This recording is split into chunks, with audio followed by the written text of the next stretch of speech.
Hi. Hi. Hello. Lovely to How see you you, Sally. doing? Yeah, no, good. Really good. Really lovely to see you. And Sally, I just want to say what a lovely chat we had on the phone the other day. And I was so interested, and I can't wait to talk to you more about hormones, and not just about, as we were saying, about progesterone and estrogen, which is the hormones that we think of when we think of particularly women's hormonal imbalances, but also about oxytocin, the hugging hormone, the love hormone. But maybe, first of all, Sally, I don't know if you'd like to share your story about how you got involved in holistic health and health coaching and Yes. helping so many women to reignite their spark in life, basically, hence your Instagram name. Yes, That'd be that's amazing. my aim, because we all go through things in life or seasons in life and stuff hits us, right? And we lose our sparkle. Yeah. And there's something amazing that when a kind of sperm meets an egg, there's something called the zinc spark, right? So we literally come from a spark of light. And I think we're meant to carry that with us. And we have these hard times of darkness. We all go through them, but we're always meant to find our way back to that sparkle, that light within us. So I have a very normal story for lots of people who work in the holistic health world, in that I had my own health challenges. I had a decade of poor health, of hormonal issues. I was diagnosed with PCOS and IBS and adult acne and just horrible stuff. I always say, what a catch. Yeah, and what a then catch. that was in my 20s, and then in my 30s I was diagnosed with a breast tumor and I had 2 operations, and then the doctors kind of said, oh, we're just, we're going to scan you every 3 months and, kind of good luck. And I thought, good, like, is that it? And they told me it was just bad luck. Yeah. Anyway, I started researching into the sort of tumor I had, and then I realized that hormone issues that were linked with that sort of breast tumor that I had were the hormone issues that were linked with PCOS and adult acne and all the things I'd had in the previous decade. And no one had talked to me holistically about what was going on in the whole of my body. No one had asked me about my stress levels, my diet. At the time I was, working in the music industry, going out partying a lot, drinking a lot, all of that stuff that I now know throws off your liver, your body, your hormones, and nobody told me. And I was kind of angry for a little bit, and then I was like, no, like, women need to know about this stuff. So I trained as a holistic nutritionist and coach and wrote a book. And it's really important for me that women understand what's going on in their bodies, regardless of the choices they then make, be it herbs or diet changes or medication, that they have the information first and understand their bodies first, so someone else doesn't make all the decisions about their body. Good, because I think you got the message that basically there was nothing you could do. You were like a sitting duck. You just had to accept what was happening, which is unbelievable. And did you say that you also offered antidepressants? Yes. So when I said, oh, this is going on, and I'm crying a lot post-op, which I now know is very normal post-operation. Your body's rebalancing, and one way a woman's body rebalances her hormones is through crying. It's an amazing hormone balancer, and yet we're told no, that's an issue. So again, I had to understand. I'm really passionate about women understanding how wise their bodies are. Every symptom, there's a wisdom behind it, even if there's symptoms we don't want, be it tears or rage or weight gain or things like that. Our body is only ever trying to protect us and keep us alive. And I always say our body's often not bothered about what we look like in a bikini. We are. But some of those symptoms, there's always a wisdom of protection behind it. And again, when we understand that, we can have more compassion towards ourselves and start to understand the language that our body's speaking to us, often through hormonal symptoms as well. Yeah, no, amazing. Thank you, Sally. And it's really interesting, isn't it, that kind of hormonal detox through crying. And I don't think it happens with men, does it? It's just a woman's thing. Yes. I don't know. I don't have any data on that, but I didn't think. Different, and also what they've shown is that there's different proteins and hormones are released in different types of tears. Yes. So an angry cry or a cry through grief, different proteins, a way to rebalance you, is different to when we're chopping an onion. So again, this intelligence, this wisdom of our bodies is there to help us and support us. Yeah, it's extraordinary, isn't it? And that's one of the things that happens as we get older. I think that we become less able to cry, but at the same time we don't need to cry. Well, for that reason anyway, the hormonal reason. We may need to cry because we're grief-stricken, but it's not like when, you know, menopausal tears, which are, as you say, a rebalancing act, Yeah. which is so interesting. Yeah. Really incredible. Yeah. So Sally, you lived in, I think you said, did you say you did your training in Switzerland? I was living in Switzerland, yeah, when I did my training, yeah. Amazing. And it's quite hard. I mean, Switzerland's very beautiful and everything. I lived there for a while as well. Oh, did you? Yeah, I did. I lived in the, was a town called Zug, which is about half an hour from Zurich. Yeah. And about 20 minutes from Zug, there are these amazing villages on lakes called Obereggerie and Untereggerie, and that's where we lived. Wow. But it was quite hard, and the only time I felt that we really connected with our neighbours was during fasching. You know, when everyone is sloshed and they're all partying, and I don't quite know what the roots of fasching are, but we did make friends with them briefly then, and then it was back to normal, back to kind of curtain twitching time. And, yes, it was hard. Switzerland, it was really interesting because I went to Switzerland kind of post, maybe about 4 years after I'd been ill, but I'd been studying nutrition. I had my nutrition absolutely nailed when we were in Switzerland, apart from the very high food prices. So what was interesting is, again, with this, I always look at women holistically, because I then I got very bad eczema when I was in Switzerland, and there was nothing wrong with my diet. There was nothing wrong with my gut. If you could have looked at what was a perfect diet, it was that. But the stress for a woman of not living in community. So again, I was like, I'll be able to make friends, it's fine. And it was very difficult to make friends there. And my body reacted. And again, there was a wisdom to this symptom that my body was literally with skin. Often your body is saying, what's getting under your skin? Yeah. And for me, it was loneliness and that need. Again, we know that community is super important for women. It lowers our stress levels. Being in community doesn't lower men's stress levels. So my husband was fine not really having any friends out there. But for me, my body, and again, it's very key for when women are going through those perimenopausal, menopausal years, that they have some form of community as well. Like I said, we know it scientifically lowers women's stress levels, which are key to your overall health. Yeah, absolutely. And one of the joys of the HBD gang is this connection that we're all sharing. It's really magical, as you say. Yeah, it's vital. It's really, really good. Really vital. And very interesting what you were saying about symptoms. And actually, you know, it's kind of modern, we call it conventional medicine, but I don't think it is really conventional. I think it's modern medicine. Mm-hmm. All we're trying to do is suppress symptoms. Yeah. Like, the symptom is not the problem. The symptom is literally a symptom of something that's going on, and it's a really useful kind of signpost to say there's something wrong here, you better pay attention, something needs to be sorted out. Yeah, like you said about the horrible eczema and you being stressed and lonely, and of course it had to come out somewhere. Yeah, and we can be really good as women as saying, you know, I look back at that time and probably if someone had said, are you stressed? Are you lonely? No, I'm fine. I'm getting, but our body is a truth teller. And so whatever we think we're coping with as women, it's our bodies that are the truth tellers. So again, I see a lot of women, they come to me and they say, no, I'm not stressed. And, I'm suffering from panic attacks or things like that. And then we look at what's gone on in their lives the past 6 months. Maybe they lost a parent. Maybe they have teenagers who are playing. And again, just because women think that stress is common, it doesn't mean it's normal for our bodies. And so our bodies react and try and give us the message. It's how you're living, how you're eating, the environment is not working for me. And I've produced this symptom to get your attention and to try and rebalance in a way that's not pleasant for you.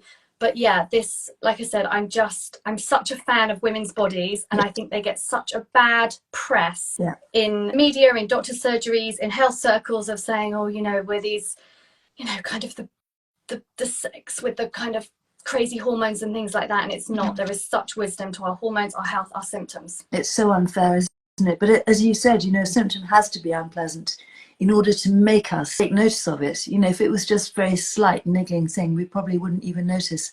And then we wouldn't go there. Yeah. We wouldn't dig around under the surface and say, what is causing this? Yeah, I know that with my own health journey. Like, I had to be grounded. Like I said, I kind of had 10%, 15, 20, 25% symptoms, and it just kept getting cranked up, and I was papering over the cracks to the point where I had a big health situation, and then I had to listen to my body. And so it's, again, if I now listen to my body really quickly. If I get the smallest amount of eczema or the smallest period cramp or something, straight away I'm looking at it, because I know it's a message. It's not something to ignore and say, oh, it doesn't, you know, it doesn't bother me. So yeah. God, talk about silver linings. I mean, there always are silver linings, aren't there? I mean, that was a very rough, tough lesson you had to learn in your late 20s, did you say? Yeah, it was. Yeah, so it was my 30th, around my 30th birthday, that they found the breast tumor. But I always say, like, it was a big, I wouldn't have said it at the time, but now I'd say it's a privilege getting that ill that young, because it's protected me from health stuff that normally comes postmenopausally for women. So I basically had an illness that women postmenopausally would have, because I'd been kind of speeding through my life. I was living at that, burning the candle at both ends. So the doctors were kind of scratching their heads, being like, oh, you know, you've got a tumor that's only normally seen in older women. And I'm like, yeah, but I've lived my last 10 years like I've lived 30 years, in terms of, like I said, the amount I was drinking, the amount I was going out and things like that. So, you know, that's why I got it. Again, the wisdom of my body was saying, you're aging yourself through this bad diet, through this excessive drinking. And so, of course, I had a tumor that was more seen in older women, because my biological age was older than my chronological age. Yeah, isn't that amazing? And as you said, what a fantastic body to give you that message, you know, to give you that wake-up call, to say, come on, you know, you can't keep doing this. You know, who do you think you are? Yeah. You know, I can't cope with this onslaught. And really, that is, for me, that is the story of perimenopause and menopausal symptoms. Yeah. So that came for me with that health crisis in my 30s. But for a lot of women who don't have that, the health crisis comes in their early 40s, 50s, and their body says, you are not living in a way that is kind to me. You are looking after everybody else. You are sort of making sure everyone else has good food. The dog is sorted out before me, you know, like, so again, those symptoms come because our body is saying, I've tried to keep going the past decade, and now I can't. Now I'm imbalanced and there's inflammation, and I need you to listen to me now. Yeah, no, it's amazing. It's really magical. And lots of messages saying, for you here, Sally, same with me. I was 39, put me into early menopause. I'm now 54. So glad to have found you. Yeah, really, really good. And somebody, Bronwyn, I don't know if you've come across Bron HBD Fit Journey, says, learning every day to trust what my body is telling me. And Bron has autoimmune disease. She has Hashimoto's. Mm-hmm. And yeah, and again, she's, you know, she was sidelined by the doc. She was told to go away. She was told she was overweight because she ate rubbish. She followed the advice, which at the time was to have special K for breakfast. Can you imagine? With milk, and understandably didn't lose weight and didn't get any fitter on that. And then she was accused of lying about, you know, what she was eating in a day. I mean, it's just horrific. Yeah. Plus, of course, offer the ubiquitous antidepressants. It's, you know, it's so disempowering and so patronizing and so unhelpful. And I think that finally things are beginning to change for us women. And there was a really good, you know, Lorraine Candy, Postcards from Midlife. And she's, you know, she's a journalist. She used to be the editor of Elle, you know, she's had a great career. And she was absolutely infuriated by the Panorama interview. I haven't seen it yet.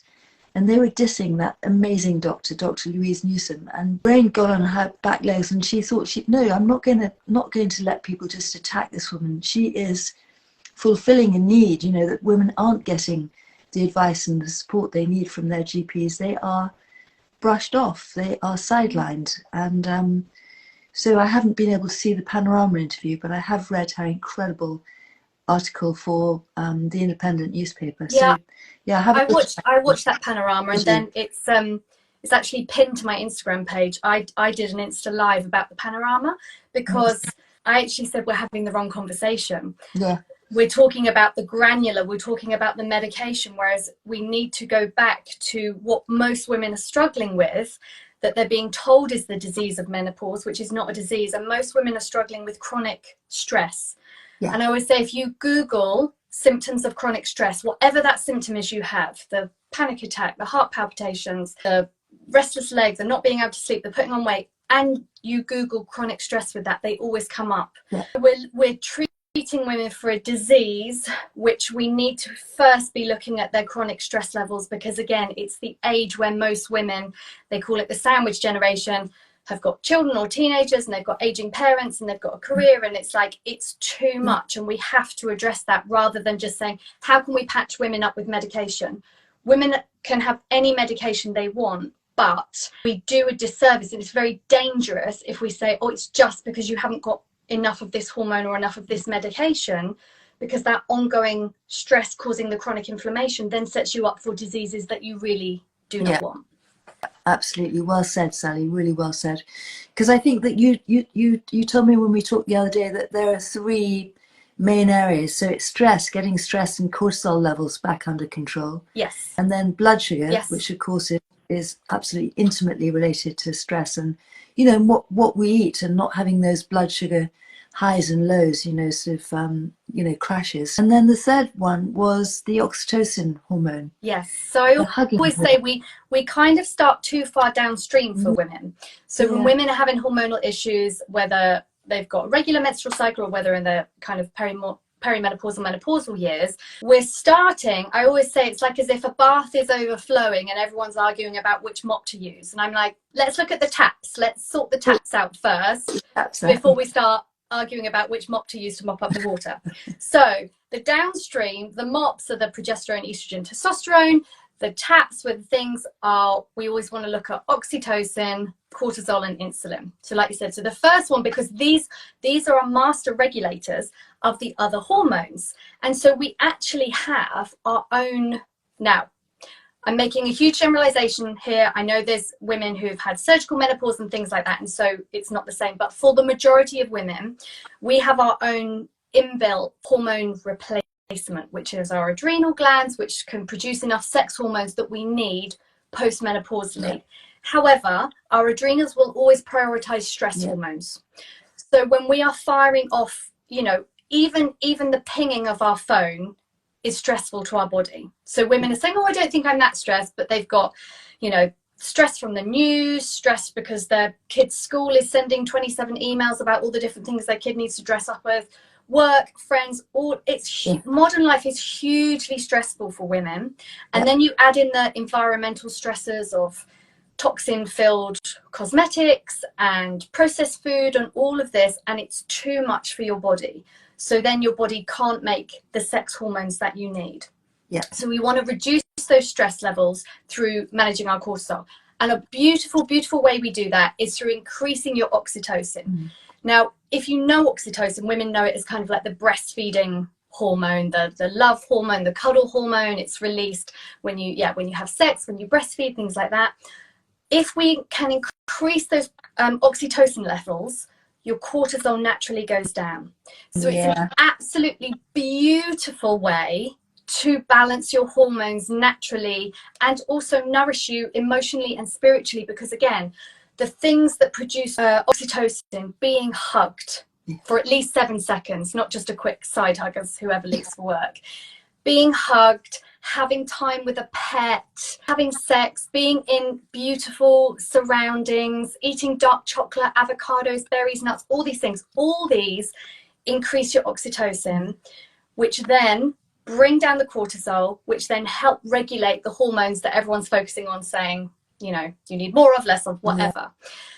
And those are the things that women become, like, I'm like, if we're talking about actual deficiencies and depletion, focus on the oxytocin depletion, because women do get depleted of that feeling of being loved and nurtured themselves. And it's hugely important for a woman when she feels nurtured like that, she feels safe, stress is reduced, and balance is brought back to her body a lot of the time. So like I said, it's a really beautiful thing to focus on to help women, you know. And like I said, the foods that raise oxytocin are all yummy, and I know you have them on your diet. And that's lovely. I've never heard anybody express it like that, Sally. It's so cool. And another way we can also increase oxytocin is by looking deeply into our partners or our friends' eyes and holding that gaze.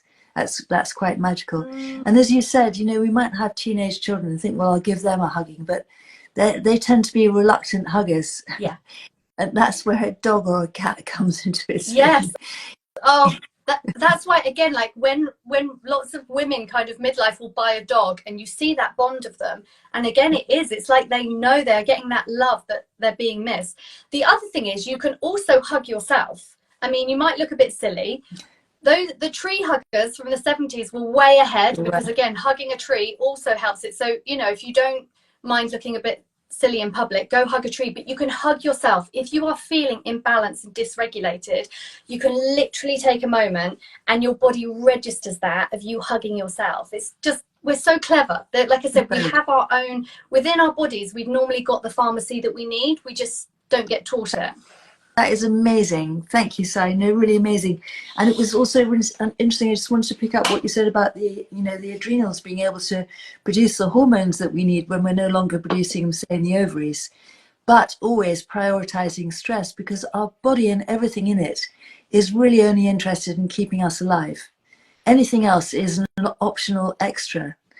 And so, you know, if resources are limited, which they are when we're under severe stress, it gets pared back, you know, what our body is doing literally to keeping us alive.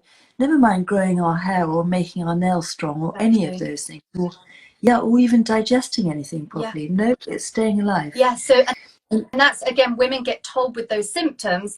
So the hair thinning, the loss in the libido, the thin nails, the stomach bloating. Oh, it's because you're, you know, menopausal and this and that. Whereas, again, it's that chronic stress. Your body doesn't care about you having luscious, thick, lovely hair or lovely nails or wanting. Your body doesn't want you to have sex when it's stressed, because it's getting the messages there's war or there's famine. And again, that's also why we put on weight around our tummies.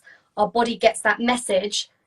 There's some really bad stuff going on. Hold on to the weight. And when we spoke, like I said, it's your body keeps like a rubber ring of safety for you, which we all hate and get told, menopausal belly, awful. But really, it's because of cortisol. It's that excess of cortisol, because our body wants us to stay alive. Yeah.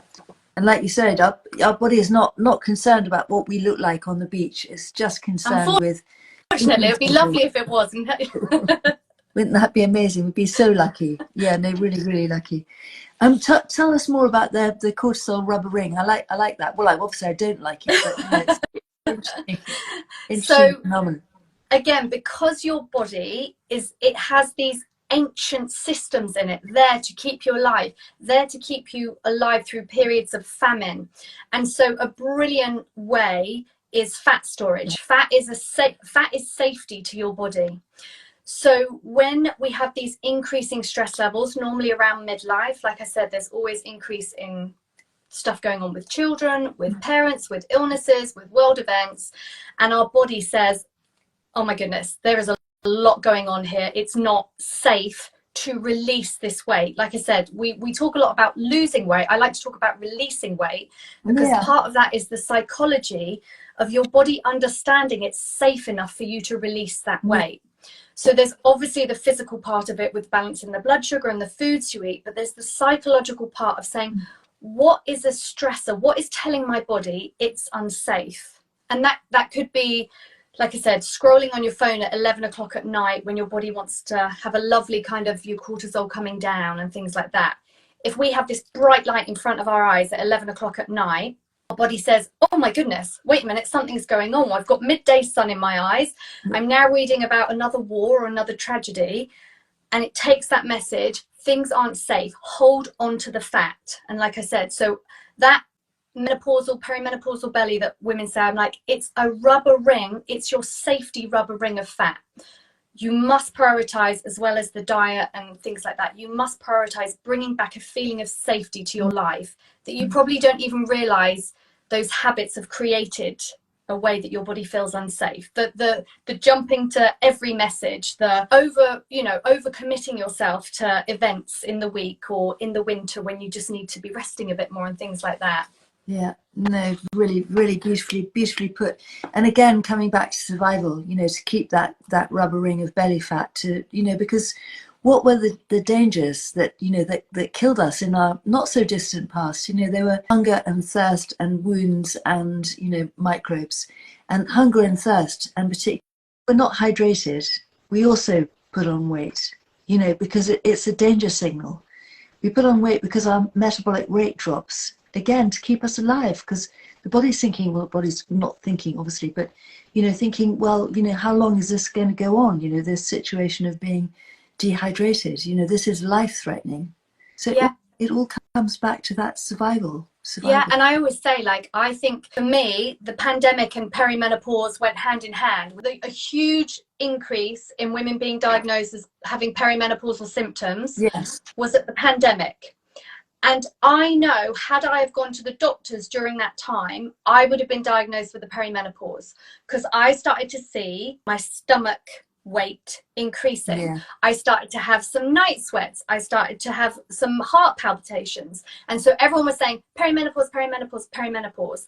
Had I not done the work I've done on women's hormones, I knew it's because my stress levels were through the roof. I had a death of a family member. I had my mum had a really, really serious accident. I had women all over the world contacting me saying, should I take this injection? Shouldn't I take it? I'm terrified. I had, huge clients being very ill, and the news telling you, left, right and center. Awful. My body probably had never, ever been under that level of stress from so many different angles in my life. And the same with lots of other women. They were worried about their children. They were worried about their parents. They were worried about themselves. They were questioning, what do I do about my health? What do I do? People were falling out over medical things. It was a really, really horrible, stressful time. Really was. And so our bodies reacted to that. So like I said, as soon as I understood that, as soon as I understood my stress levels were too high, that my body was getting the signal, wait a minute, I'm going to have to start storing fat here because we've got stress. I don't know what I'm trying to get you through. Yeah. I could then realize I had to find ways to bring my stress levels down. Now, I couldn't solve those things overnight. I couldn't, my mum was still ill. I couldn't go, well, I'm just going to decide that doesn't stress me. No. But this is where holistic health comes in. And so I can use my diet, or I can use some breath work practice, those things that can bring my stress levels down. Like they've done studies with women with meditation, and half an hour of meditation a day, even split up into 3 10-minute slots or 3 15 minutes if you don't have half an hour on its own, reduces hot flashes by about 90%. That's incredible. Which is on par with the estrogen patch, which is huge. So again, we want to tell women you have the choice, but we want to give them all the information, and we want them to know that if they don't want a pharmaceutical or can't get it, what they can do to help themselves with those symptoms. No, amazing, really, really powerful. Hope everybody caught that. Meditation, just half an hour a day, even not one long bit of meditation, but even split up into 2 or 3, has as good an effect as estrogen on hot flashes, because it's reducing the stress. And Sally, well done you. Talk about, there's Hippocrates and his message, physician, heal thyself. Well, you really, really have, because it started with a horrible breast cancer scare, and that made you look inwards and discover what you could do about it. And, when you realize that you're going through perimenopause, rather than think, oh, well, I've also got to get some HRT, again, tuning in with yourself and thinking, actually, this is stress, and this stress that we've all been going through with COVID is putting us all in, we've probably, most of us still got PTSD. We're stuck in that fight. Definitely. Not even fight, flight, it's beyond fight, flight. And you recognize that, and it's really hard to do. And I know from myself, if I feel a bug's trying to get me, I'd say to somebody I love, like Ricardo, let me give you some extra vitamin C, that can really help. But when it comes to me, I don't even think about it. So thank you. It's a really good lesson for all of us. To pay more attention to how we're feeling. Yes. And again, to just have that compassion for our bodies, instead of it feel like an inconvenience. Oh, it's so inconvenient that I'd get this symptom, or it's inconvenient that I'd get a cold. To thank it and say, what are you trying to tell me? And also, what are you trying to save me from with this smaller symptom, from something bigger that could come down the road if I keep ignoring you? Like I said, I don't agree with this narrative that women's bodies are unwise and that as we get older we just become sad, mad and sweaty. I'm like, we are so wise, and we either have to believe that our body has an innate intelligence, or we do have to just kind of say what some of the doctors said to me, which is like, just see how you go, good luck, fingers crossed, try this pill. Whereas, like I said, even the reduction of certain hormones in our bodies, for the majority of women, there is an intelligence in that. The thing that a lot of women don't know about those two hormones that there's a lot of focus on, which is the progesterone and the estrogen, they are meant to shift and reduce from your midlife onwards. And the reason is because progesterone, one is because you are coming to the end of your externally fertile years, so the ability to have a child, but that fertility is then turned inwards. We are meant to then birth all the things that we were meant to do, all the reasons we came here, separately from children. So if you've always wanted to, whatever, for me, I always go back to like dancing or roller skating or things like that. I am meant to start birthing those things now, which I haven't had time for, because those other more nurturing hormones have made me prioritize the needs of everybody else. Yeah. And women have this perfect balance that we have kind of half of our life prioritizing the needs of everyone else, and then half of our life, women naturally are caring to other people. We won't ever stop caring, but where we start prioritizing our own needs more. And the onset of the symptoms are meant to trigger the idea, wait a minute, this is showing me I'm not looking after myself. Yeah.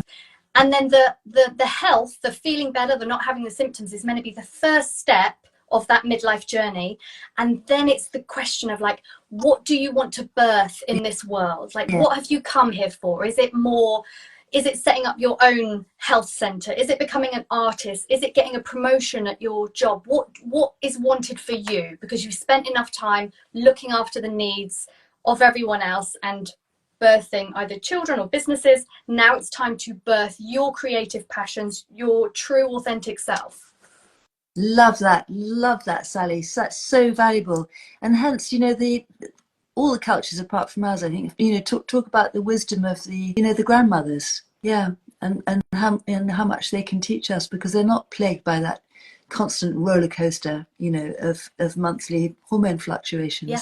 And so valued. And the cultures where it is more of a matriarchal culture, where women, as they get older, are celebrated and are seen as wise oracles, they have less menopausal symptoms. That's been documented. And the other thing is that I always say, can we please bring this back? In a lot of, in ancient cultures, it was the kind of grandmother, the postmenopausal woman she would decide if we went to war or not.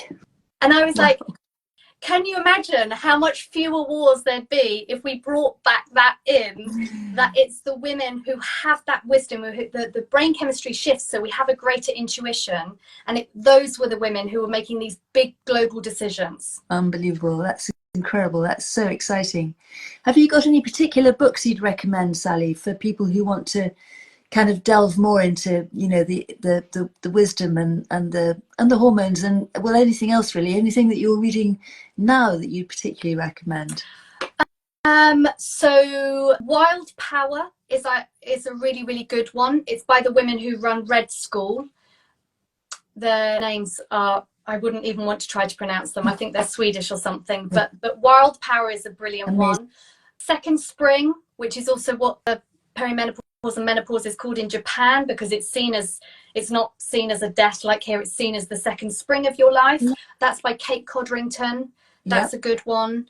And then Dr. Mindy Pelt's The Menopause Reset is good as well. She talks about those three: oxytocin, cortisol, and insulin as well. So I'd say they're good places to start. And I'm writing my second book at the minute on it, so when that's out, that will be a good one to have. That's so exciting. And when do you think that will be out? I know it's like, how long's a piece of string? Have you got a deadline? Sometime next year. We'll just keep it vague. Amazing. God, that's really something to look forward to. And I'm really gutted to say, I was thinking, I'm going to get home and I'm going to read Sally's book, and I can't get Amazon.co.uk Kindles to download here. Oh, well, when you're back, I'll bring you a copy. When you're next back in the UK. Thank you, my darling. Thank you so much. But Sally's book, meantime, is called Get Your Sparkle Back. So make sure you've read that one first before the new one comes out. Very, very important. And it's available on Amazon, or Amazon, as they say. Yes, it is. It's on Amazon. Yeah. As a Kindle and as a paperback. But what an amazing conversation. And I just saw a message from HBD Claire who said, beautiful and so empowering this life. So thank you so much. That's what we want to do for women. Wonderful. That's what we want to do. Give them the power back. Yeah, let's share the power. And talking about sharing, I just wanted to say a big thank you to I Am Claire in the City, who's Claire Etchell, and also Narelle, Midlife Real Life, for telling Sally about HBD. And HBD ties in pretty well, I think, with what, obviously not all of it, all of what Sally's talking about, but it is really, really key and really critical to get the blood sugar sorted out. Yes. And that is one of the main things of HBD, sorting out your blood sugar. And understanding, it also helps women understand what works for them with their bodies. So again, that's crucial, rather than, you know, being confused with all the dietary information out there. Exactly, really, really crucial. And again, also encouraging us to take responsibility for ourselves, which is another reason why there are no HBD coaches, because, you know, it's really up to us to take control over our health and to, as Sally said, to find out what works for us personally as individuals, and, you know, to listen to the language of our body. And when people say they have a treat meal and they feel rough the next day and they're frightened of having another treat meal, rather than feeling frightened of having another treat meal, ask yourself what you had to eat. Did my body like that? Well, no, clearly something in your treat meal it didn't like, whether it be the combination of foods, or whether it be wheat, which you hadn't had for 2 or 3 weeks, or whether it be dairy, which you might have just reintroduced. There will be a key, there will be something, and it's your body saying, please don't do that. I really don't like it. It doesn't make me feel well. So don't be frightened of your treat meal. Just keep an eye on what you're having. Yeah, definitely. And that's the psychology of that's really important as well, because we know that scientifically you kind of code your food. So if you eat something saying this is terrible for me, this is awful, you've already primed your body with that. So it's understanding what you were thinking psychologically before you ate that as well. Yeah, exactly. Like somebody who, the difference, you're absolutely right, Sally. You know, you might have a bowl of cheesy Wotsits and think, gosh, these are delicious, you know, I'm not going to do that for another week or something. Or you might sit down, as you said, and think, oh dear, I shouldn't really be eating these, they're so bad for me. And that will have a completely different effect.